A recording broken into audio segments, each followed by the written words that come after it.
ایک بادشاہ کا وزیر بہت ہی عقل مند اور حاضر جواب تھا۔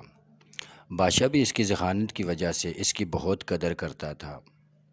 ایک دن بادشاہ نے وزیر سے قومی خزانے کا حساب مانگا تو اس میں پورے 5,000 دینار کا فرق آ رہا تھا۔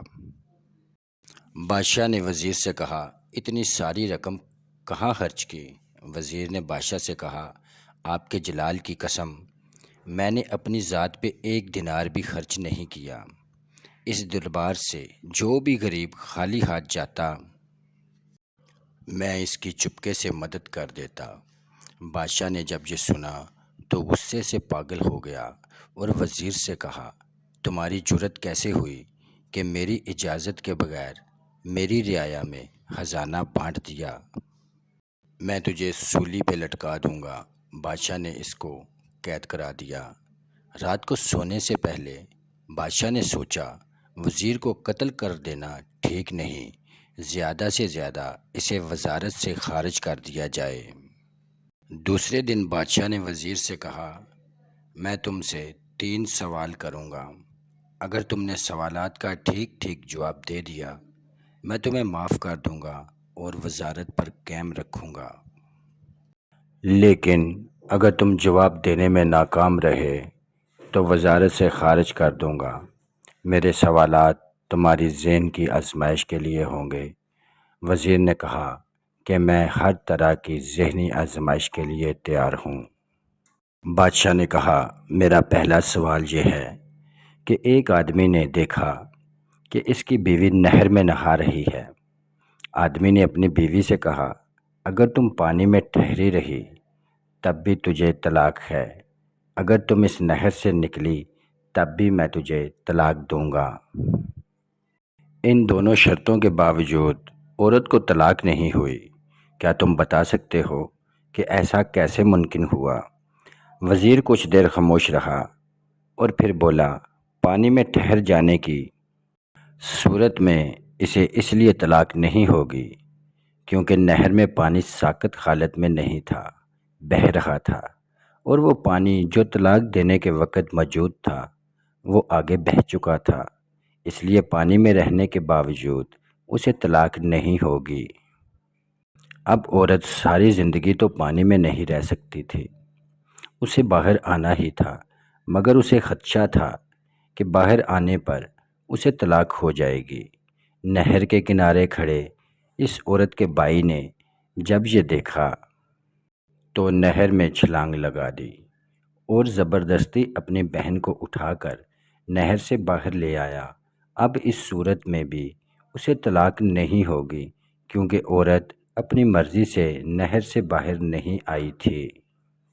اس طرح نہر کے اندر یا باہر دونوں صورتوں میں اسے طلاق نہیں ہوگی۔ بادشاہ وزیر کے جواب سے بہت متاثر ہوا اور کہا کہ تم پہلے سوال کا جواب دینے میں کامیاب ہو گئے ہو۔ اب میرا دوسرا سوال یہ ہے کہ ایک 12 سال کا بچہ دوسرے بچے کے ساتھ کھیل رہا تھا، ان دونوں میں لڑائی ہو گئی۔ پہلے بچے نے دوسرے بچے کو کنویں میں دھکا دے دیا۔ اگلی صبح جب بچے نے کنویں میں جھانک کر دیکھا تو لاش موجود نہیں تھی۔ وہ بہت حیران ہوا۔ پھر جب وہ لڑکا 14 سال کا ہوا تو اسکول میں کسی لڑکے سے اس کی لڑائی ہو گئی۔ جب چھٹی ہوئی تو اس لڑکے نے اس لڑکے کو بھی کنویں میں دھکا دے دیا۔ دوسرے دن کنویں میں جھانک کر دیکھا تو اس کی لاش بھی غائب ہو چکی تھی۔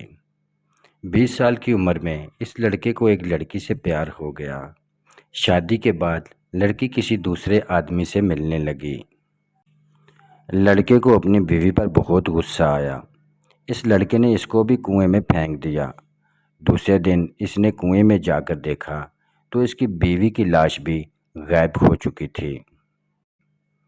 30 سال کی عمر میں اس لڑکے کا اپنے بڑے بھائی سے جھگڑا ہو گیا۔ اس نے اپنے بڑے بھائی کو دھکا دیا تو دیوار پہ لگنے سے اس کا سر پھٹ گیا اور وہ مر گیا۔ اس نے اپنے بھائی کو بھی اسی کنویں میں پھینک دیا۔ اگلے دن کنویں میں اس کی لاش غائب نہیں ہوئی۔ کیا تم بتا سکتے ہو لاش غائب کیوں نہیں ہوئی؟ وزیر کچھ دیر خاموش رہا اور پھر اچانک بولا، اس کا بڑا بھائی اپنے چھوٹے بھائی کا ہمدرد تھا۔ وہ جس کو بھی اپنی نادانی سے کنویں میں دھکا دیتا تو وہ ثبوت مٹانے کے لیے لاش کو کنویں سے نکال کر زمین میں دفن کر دیتا تھا، مگر اس دفعہ اس کو کنویں سے نکالنے والا کوئی نہیں تھا، اس لیے اس کی لاش کنویں میں تیر رہی تھی۔ بادشاہ نے کہا، تم نے دوسرے سوال کا بھی درست جواب دیا، اب تم سے آخری سوال پوچھا جائے گا، اس سوال سے میں تمہاری ذہنی آزمائش کروں گا۔ بادشاہ نے وزیر کے سامنے 4 عورتوں کو کھڑا کر دیا، جن کا ایک جیسا لباس اور قد بھی ایک جیسا تھا۔ بادشاہ نے کہا، ان میں سے ایک عورت کنواری ہے، دوسری شادی شدہ اور تیسری بچے کو دودھ پلانے والی، اور چوتھی عورت حاملہ ہے۔ بادشاہ نے وزیر سے کہا، ان کی حرکات سے اندازہ لگا کر بتاؤ، کنواری، شادی شدہ، حاملہ اور بچے کو دودھ پلانے والی عورت کون سی ہے؟ وزیر نے 4 عورتوں کو حرکات کا باغور معائنہ کیا اور ان سے گفتگو بھی کی۔ پھر وزیر نے 4 عورتوں کو الگ الگ کر کے بادشاہ کو ٹھیک ٹھیک بتا دیا کہ کون سی عورت کیا ہے۔ بادشاہ حیران ہوا اور وزیر سے پوچھا کہ تجھے کیسے پتہ چلا؟ وزیر نے کہا، میں نے کچھ اندازے لگائے جو خوش قسمتی سے درست ثابت ہوئے۔ ایک عورت بار بار اپنے پیٹ پہ کپڑا ٹھیک کر رہی تھی تو میں سمجھ گیا کہ یہ حاملہ ہے۔ دوسری عورت بار بار اپنے سینے پر ہاتھ رکھ رہی تھی جیسے اسے درد ہو رہا ہو۔ میں نے اندازہ لگایا کہ یہ اپنے بچے کو دودھ پلانے والی عورت ہے۔ تیسری عورت سے جب میں نے گفتگو کی تو وہ آنکھوں میں آنکھیں ڈال کر بات کر رہی تھی، تو مجھے لگا کہ یہ شادی شدہ عورت ہے۔ جبکہ چوتھی عورت سے میں نے گفتگو کی تو وہ نیچے دیکھ کر ہی مجھ سے گفتگو کر رہی تھی، تو مجھے لگا کہ یہ مرد سے گفتگو کرنے کی عادی نہیں اور کنواری ہے۔ بادشاہ نے کہا کہ تم نے تینوں سوالات کے جواب دینے میں کامیاب ہوئے، اس لیے تمہیں وزارت پر بحال کیا جاتا ہے۔